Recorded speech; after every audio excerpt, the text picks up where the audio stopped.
kita agar menjadikan Maluku Utara sebagai gerbang Pasifik itu bisa terwujud dengan baik di Maluku Utara masa depan.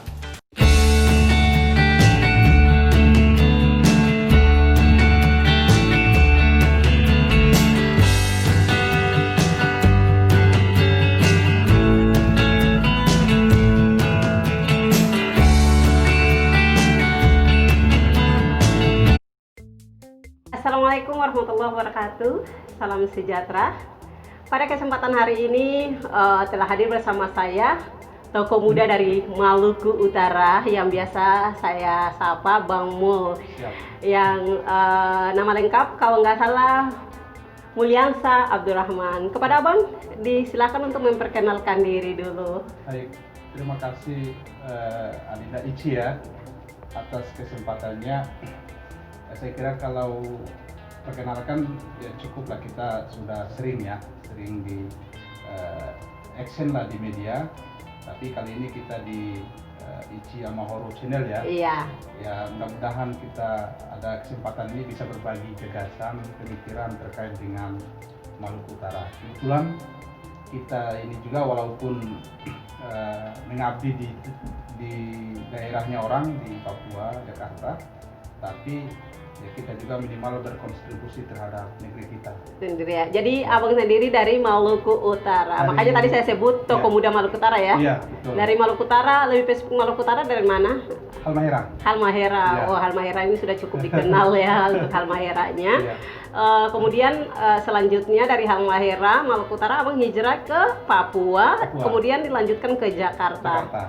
Wah, luar biasa. Jadi hijrahnya dan membesarkan diri dari beberapa daerah ini ya cukup membuat Bang Mul matang ya. Insya Dalam ya insyaallah, amin. Oh ya, dulu sekolah menempuh pendidikan di mana Bang Mul? Kalau saya semenjak lahir di Halmahera ya, di Gane. Iya. Memang daerah yang terpencil, pelosok. Setelah itu sekolah di Ternate. Setelah di Ternate memang cita-citanya tinggi, sehingga nyampenya hanya di Malang kuliahnya S1. Oh, kuliah di Malang Ya, S1. S1, S2. Setelah itu balik langsung ke Ternate kurang lebih 1 tahun lebih. Setelah itu langsung balik hijrah ke Sorong, Papua Barat. Hijrah ke Sorong, Ya. Papua Barat. Jadi sempat di Malang juga ternyata. Banyak berkelana ya, Ya. mengelilingi Ya. Indonesia. Betul. Oke. Baik, dengan tujuan ketika kembali ke daerah asal dan akan berkontribusi terhadap daerah dan membangun daerah, khususnya Betul. Maluku Utara ya, Bang Setuju. Mul. Setuju. Baik. Pada kesempatan kali ini kita akan membahas tentang Maluku Utara sebagai gerbang Pasifik ya. Karena kalau kita berkaca secara historis, Maluku Utara cukup kuat secara sumber daya alamnya. Kita lihat saja bangsa-bangsa Eropa, negara-negara Eropa pernah menjajah Maluku Utara, khususnya yang kita bahas pada kesempatan ini adalah Maluku Utara. Dan secara sosiologis, Maluku Utara punya kekuatan sumber daya manusia juga cukup kuat. Kita lihat saja kekuatan Maluku Utara saat itu, ada kesultanan yang sampai saat ini juga masih berdiri kokoh. Ada Kesultanan Ternate, Kesultanan Tidore, Kesultanan Bacan, dan juga Kesultanan Jailolo. Ya kalau nggak salah seperti itu ya, Bang Mul. Nah, kekuatan ini yang memang ketika kita berkaca dari sejarah yang tadi saya katakan, memang itu harus sampai saat ini seharusnya kokoh, tapi terkesan hilang gitu. Maka dengan gagasan Maluku Utara sebagai gerbang Pasifik, ini tanggapan Abang gimana? Kalau saya berpikir sampai hari ini kita mencoba melahirkan, saya kira bukan melahirkan ya, gagasan Maluku Utara sebagai gerbang Pasifik, karena memang semenjak Maluku Utara ini ada, dulu kita sebut Maluku Kiraha. Maluku Kiraha. Ya. Iya. Saya walaupun di Papua, di Sorong, juga mencoba menghadirkan satu wadah, satu lembaga namanya Pacific Resource. Pacific Resource itu lembaga yang memang mau mengkaji aspek Indonesia Timur itu dalam aspek Pasifik. Kenapa? Karena selama ini di Indonesia itu, kalau mau melihat Indonesia Timur itu berpikirnya dari Jakarta. Nah ini saya mau merubah mindset itu. Dalam artian kalau mau melihat Indonesia dari Jakarta ini keliru. Itu masih kita akan terjebak pada sentralistik. Jakarta yang ngatur wilayah seluruh Indonesia. Sebetulnya tidak. Kalau kita mau melihat secara historikal ya dan peta dunia, kalau kita balik peta Indonesia ini, tentu kita ini yang justru lebih dekat ke wilayah Pasifik, Amerika dan negara-negara Eropa. Oke. Cuman karena selama ini cara berpikir kita, mindset kita itu dibalik, sehingga kita Indonesia Timur selalu berada di timur terus. Iya. Padahal kita sangat cepat menjangkau Amerika, Eropa, dan itu sudah pernah dicoba. Nah, makanya kami hadirkan lembaga namanya Pacific Resource itu untuk menunjang ide gagasan kita agar kita ini mengembalikan kejayaan Molucco Kiraha, kejayaan Indonesia Timur itu tidak sekedar dilihat secara sentralistik Jakarta. Baik. Tapi kita perlu melihat Indonesia itu dari timur. Baik. Seperti apa dari timur? Ternyata ada ruang yang besar yang namanya Pasifik. Pasifik ya. Jadi gini Bang, mungkin saja kalau saya melihat kenapa orang sering menganggap dan menjadikan Jakarta itu sebagai sentral, karena memang selama ini kita berpikir Jakarta adalah pusatnya peradaban Indonesia, mungkin seperti itu, sehingga memang semua terpengaruh secara mindset bahwa segala sesuatu memulainya dari Jakarta. Tapi saya tertarik yang disampaikan oleh Bang Mul tadi, bahwa kita harus kembali dan kita melihat, mari kita memulai dari timur, khususnya di Maluku Utara, menjadikan sebagai gerbang Pasifik, bahwa kita harus melihat sesuatu dari timur Indonesia, karena di sana juga sumber daya alam yang begitu berlimpah. Kita lihat saja bukan Maluku Utara, ada Papua Barat dengan begitu berlimpah kekayaan di sana ya Bang ya. Nah, tanggapan Abang sendiri gimana dengan konsep tadi Maluku Utara itu sebagai gerbang Pasifik, maksudnya secara sumber daya alamnya gimana gitu loh. Baik. Kalau kita bedah satu persatu gitu ya. Iya. Tadi saya masih melihat perspektif Indonesia Timur. Baik. Sehingga kita masih melibatkan perwilayah NTT, Maluku, Papua Barat dan Maluku Utara.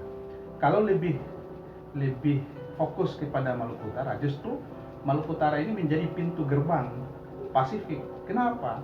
Karena dia itu lebih utara gitu loh, lebih dekat Filipina, lebih dekat negara-negara Pasifik, Solomon, Hawaii, Fiji, Vanuatu dan sebagainya. Nah, tapi ide gagasan besar itu malah dilupakan oleh generasi kita. Gitu. Iya, baik. Sehingga saudara-saudara kita dari Manado, dari Papua, saya ini belajar banyak di Papua. Dari Papua menganggap Pasifik itu pintunya ada di Papua, dari Sulawesi Utara pintunya itu ada di Sulawesi Utara, dan bahkan Pak Gubernur yang sekarang Sulawesi Utara itu mencanangkan bahwa Pasifik gerbang Indonesia gerbang Pasifik di Indonesia itu ada di Sulut, Sulawesi Utara. Sulawesi Utara. Tidak. Kita runut sejarah Indonesia, bahkan sejarah dunia. Pertama, sejarah kita mencatat gitu ya, bahwa kerajaan-kerajaan kita, kesultanan-kesultanan kita itu hampir menguasai seperempat dunia. Baik, wilayah ekspansinya juga cukup kuat. Mulai dari Pasifik, kemudian Afrika, kemudian negara-negara Asia Tengah maupun Tenggara. Iya. Itu dikuasai oleh kerajaan yang besar di saat itu, Ternate, Tidore. Bahkan Papua, Maluku pada umumnya, NTT, NTB, bahkan Sulawesi itu hampir setengahnya dikuasai oleh para kesultanan saat itu. Iya. Itulah yang kemudian kenapa kami itu mau menghadirkan pintu gerbang Pasifik itu ada di Maluku Utara. Itu yang pertama. Yang kedua, di era Perang Dunia itu kan Pulau Morotai yang paling ujung, yang setelah Halmahera itu ada Pulau Morotai yang dekat dengan Filipina. Iya, Pulau Morotai. Itu kan paling utara, dan dia paling dekat Filipina. Itu tempat dibangun oleh Amerika bandara terbesar di saat itu ya, dan terkuat dan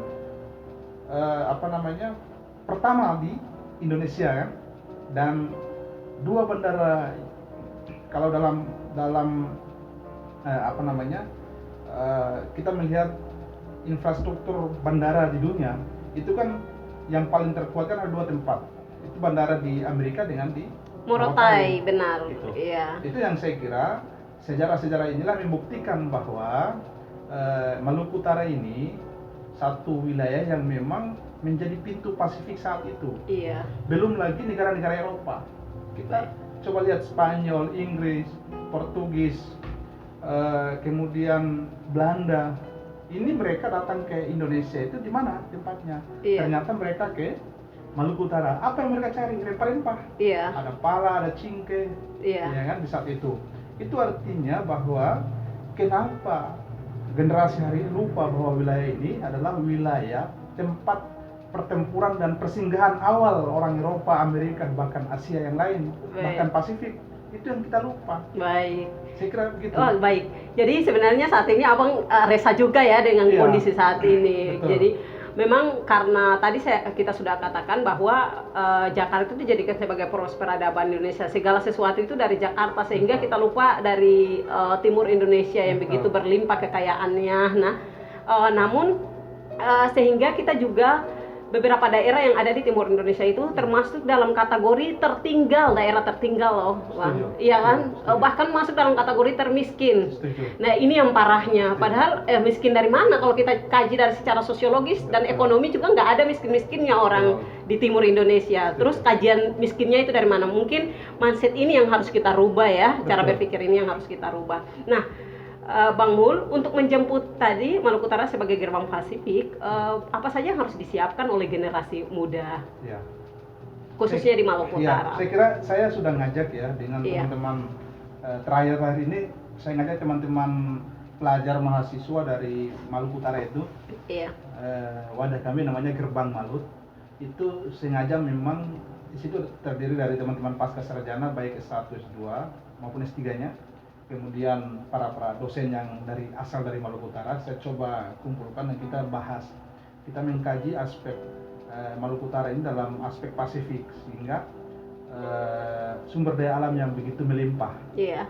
yang memang kita tidak memiliki sumber daya manusianya, sehingga pengelolaan sumber daya alam itu masih dikelola oleh saudara-saudara kita yang dari luar, bahkan orang asing gitu. Makanya kita berharap bahwa orang-orang yang melanjutkan studi ini ya minimal ngambil program-program studi yang kaitan dengan sumber daya alam. Contoh misalkan Ada teknik pertambangan ya, mungkin. pertambangan itu Iya. malah di sana itu kan berapa banyak pertambangan nikel katakan. Iya. Itu masih yang jadi direkturnya, yang jadi manajernya apa ya, petinggi-petinggi di situ malah masih orang luar. Orang luar ya. Ya.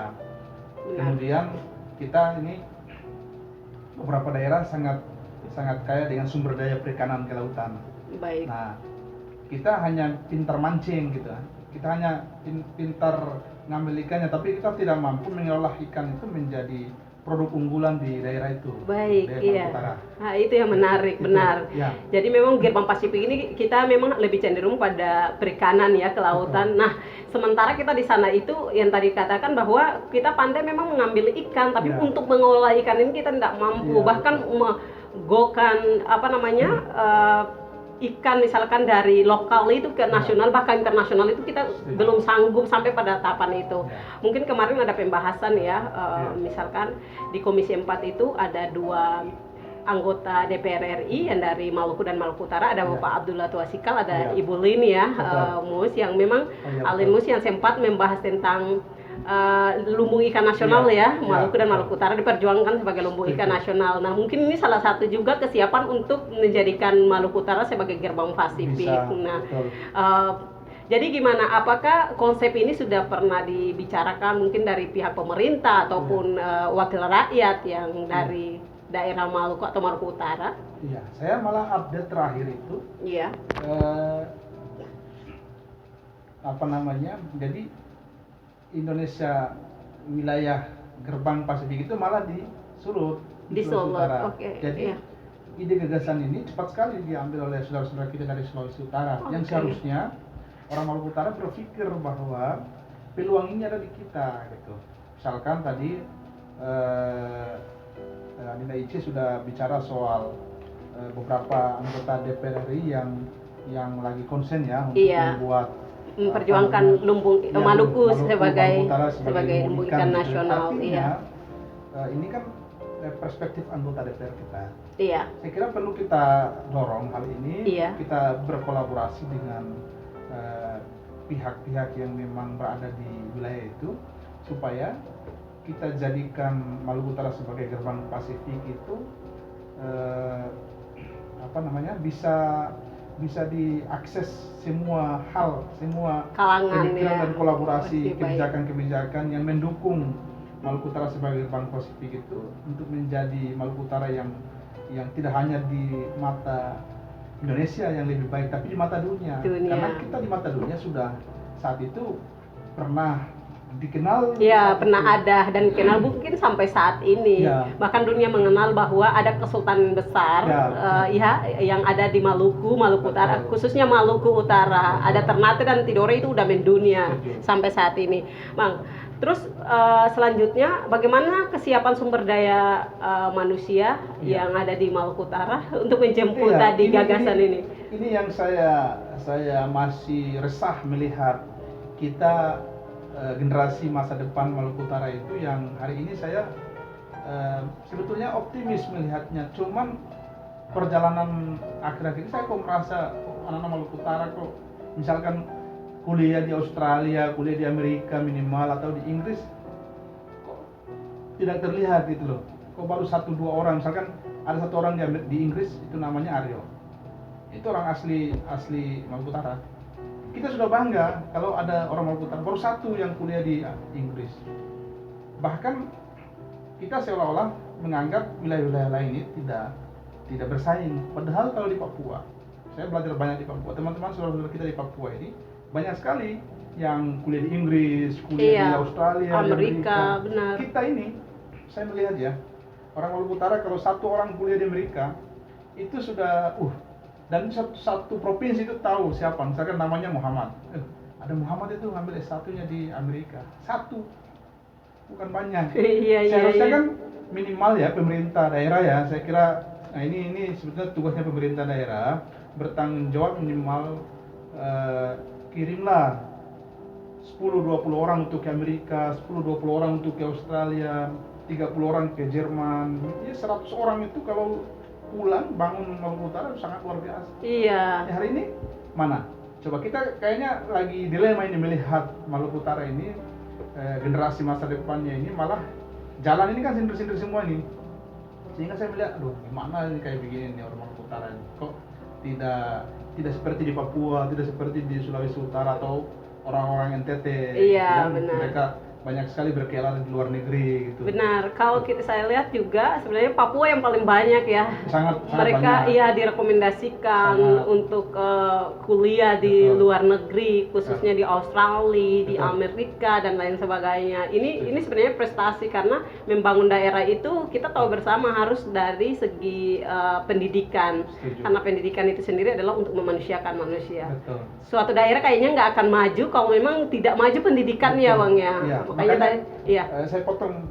Iya, silakan. Makanya ini saya melihat malah misalkan kemarin kita sudah bangga lah Sultan Babullah dinobatkan jadi pahlawan nasional. Tapi kan bukan berarti kita harus euforia dengan pahlawan nasional. Kita harus menciptakan pahlawan-pahlawan baru lah. Benar. Jangan nanti satu pahlawan itu dia aja jadi pahlawan. Jadi Maluku Utara itu pahlawannya satu provinsi cuma 2. Kita berkaca dari daerah lain, Papua saja kurang lebih 5-6 orang, bahkan 7 jadi pahlawan nasional. Padahal jujur orang Papua ini, kita ini yang memberikan pencerahan di saat itu loh. Dan hari ini bukan karena saya tinggal di Papua kemudian saya mengklaim pencerahan di Papua itu kita tidak, ini pengakuan orang Papua. Benar. Saya itu kalau bawa mahasiswa KKN ke desa-desa karena saya dianggap orang Tidore, ini raja kita yang datang nih, kita dihormati karena raja kita yang datang. Artinya apa? Berarti di Papua itu secara kultural itu mengakui bahwa saat itu dan saat ini kita ini dicerahkan oleh saudara-saudara kita dari Maluku Utara, termasuk Tidore, Ternate, Bacan, dan Jailolo. Karena kenapa? Karena Sultan Tidore saat itu menguasai Papua. Dan hari ini orang Papua pasti sangat menghormati kalau masyarakat yang Benar. datang dari Tidore atau Maluku Utara. Benar, ekspansi Sultan Ya. Nuku ya kalau dikenal dari Betul. Tidore ke Setuju. Papua itu Setuju. cukup dikenal ya. Setuju. Baik, semua kalau belajar dari sejarah mengetahui hal Ya. itu, gimana perjuangan dan ekspansi Sultan Nuku sampai Setuju. ke wilayah Papua, Setuju. Sulawesi, Maluku. Ya. Nah, ini luar biasa. Makanya kok makin hari makin ke sini sumber daya manusia itu makin berkurang. Iya, Nah, betul. makanya apa solusinya Bang selain tadi memang dari pemerintah memang harus Iya. mampu mendistribusikan apa namanya generasi-generasinya untuk melanjutkan studi. Saya pikir kalau misalkan sampai ke luar negeri, misalkan Amerika, kalau nggak bisa minimal ke Indonesia, yang penting Iya. disupport dengan biaya ya, karena Betul. memang ada keterbatasan tertentu yang memang tidak bisa dijangkau Betul. oleh anak-anak yang ingin melanjutkan studi. Kita tahu bersama lah gitu. Nah, karena memang kita kaya secara rempah-rempah tadi, tapi kan tunggu musiman ya. Betul. Cengkeh setahun mungkin sekali, 2 Betul. kali, kelapa dan sebagainya. Nah, perlu butuh support dari pemerintah. Adakah solusi lain, Bang? Saya sangat tertarik dengan Maluku Utara sebagai apa namanya gerbang Pasifik ini. Memang kita harus ada membutuhkan kesiapan yang cukup matang gitu. Betul. Nah, salah satunya adalah SDM. Ada solusi lain, Bang, untuk Iya. meningkatkan SDM ini? Ya, solusinya tadi pemerintah itu harus care terhadap sumber daya manusia ini. Kita belajar lah, misalkan dulu di zaman Abdul Ghafur itu tokoh Maluku Utara ya, yang Baik. pernah jadi wakil ketua DPR bahkan menteri. Di zaman Fadil Muhammad, walaupun dia sempat gubernur di Gorontalo, tapi dia lahir di Ternate dan dia asli orang Maluku Utara dan jadi menteri KKP saat itu. Nah, hari ini bahkan kita kehilangan tokoh-tokoh generasi masa depan orang Maluku Utara itu hampir jarang kita lihat. Sekarang kan gampang nih, Iya. sosial media begitu kencang gitu kan, media begitu baik, masif gitu sebetulnya, tapi kita tidak, misalkan kalau kita jujur melihat orang Maluku Utara, minimal prestasinya kok hampir tidak gitu loh. Terus kita lagi melihat Maluku Utara generasi-generasinya bisa berapa orang yang seperti tadi saya bilang Iya. kuliah minimal di UGM misalkan, Iya. atau di UI gitu loh. Kalau misalkan perguruan tinggi itu tidak mampu dan orang Maluku Utara tidak bisa, ya ada kebijakan dari pemerintah daerah, minimal kebijakan dari pemerintah provinsi, pemerintah kabupaten kota, sehingga bisa mendistribusikan. Kan intinya di sumber daya manusia itu kan pendidikan. Benar. Kalau pendidikan itu bagus, maka daerah itu pun akan maju dan Akan berkembang maju dan bagus. berkembang. Nah, terakhir saya mendengar Maluku Utara itu termiskin kan? Iya. Maluku Utara, apalagi NTT, Papua ya. Jadi di Termasuk wilayah ini Maluku ada beberapa daerah Iya. juga, iya. masuk 5 besar termiskin gitu kan. Iya. Padahal daerah ini kalau kita menunjuk berapa tambang yang masuk gitu ya, eksplorasi nikel, kemudian kita punya potensi alam, ada cingke, ada pala. Saya malah melihat eksplorasi rempah-rempah seperti cingke, pala itu malah saya lihat di Manado itu ada sirup pala, malah itu produksinya dari Manado. Ada sirup pala juga di Fakfak, malah produksinya orang Papua di Fakfak. Iya. Maluku Utara ini yang katanya dulu tempat Penghasil, yang paling iya. hari ini juga masih ada. Penghasil Tapi pala terbesar juga Betul. termasuk. sekarang kita tidak lihat misalkan minimal sirup pala asli Fogogoro atau petani misalkan, sirup cengkeh asli Ternate misalkan, atau sirup apa lagi dari Halmahera atau dari mana, itu kan tidak kelihatan. Ini Iya. hal-hal yang saya kira sangat baik sebetulnya, potensi-potensinya untuk kita garap. Tapi tadi mungkin saja kalau saya lihat akhir-akhir ini sumber daya manusia kita yang kurang kreatif ya untuk melihat hal-hal yang sangat potensial untuk kita jual sebetulnya. Itu yang membuat kita, saya sendiri pun melihat Maluku Utara hari ini kok tidak semakin maju, malah semakin ya seperti ini, malah euforia generasinya sangat tinggi, euforia Iya. pemudanya, euforia pelajarnya, sehingga tempat-tempat yang menurut saya itu sangat potensial untuk kita jual itu malah berkurang. Iya. Itulah yang membuat kita lemah, sehingga sumber daya alam kita begitu banyak tapi masih dikelola oleh orang-orang luar. Orang luar ya, Ya, betul. bukan orang lokal. Bukan. Iya, ini mungkin salah satu kendala kita juga bahwa kekayaan alam kita itu masih dikelola oleh orang luar, bukan oleh sumber daya lokal. Setuju.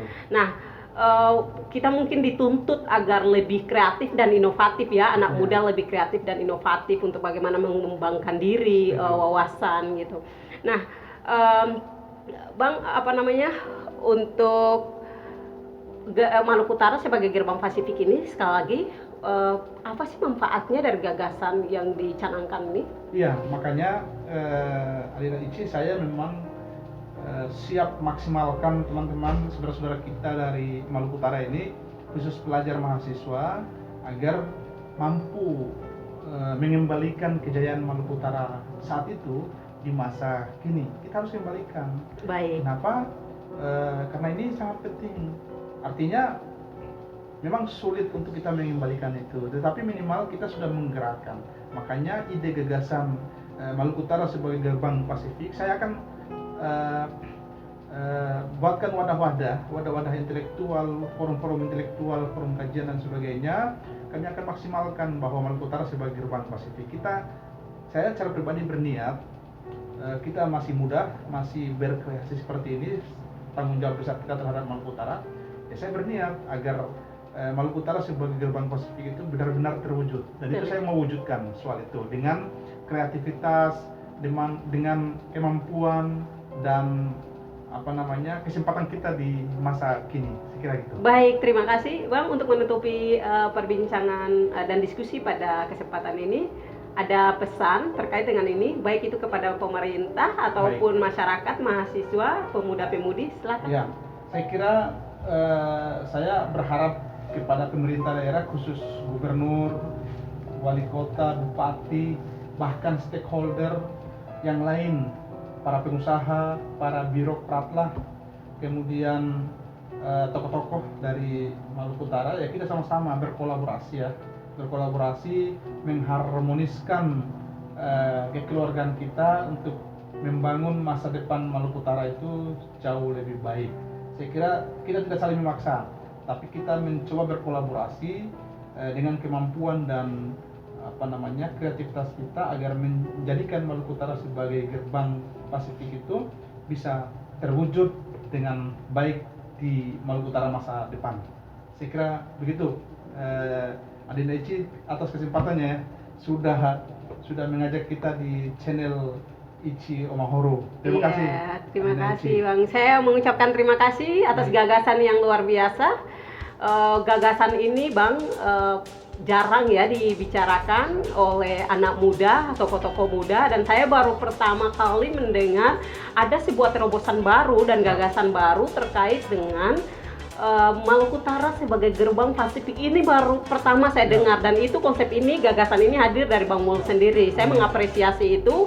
Mungkin ya memang harus selaku anak muda, karena saya juga pernah berproses di Maluku Utara, di Ternate, tempat saya menimba ilmu S1 di sana. Maka memang sama-sama kita harus mensupport, ya saling bahu-membahu untuk. Saya udah buatkan bukunya, tapi nanti di launching, tapi 2 bulan lagi. 2 bulan akan di launching ya. Oke, dengan senang hati ya Bang ya.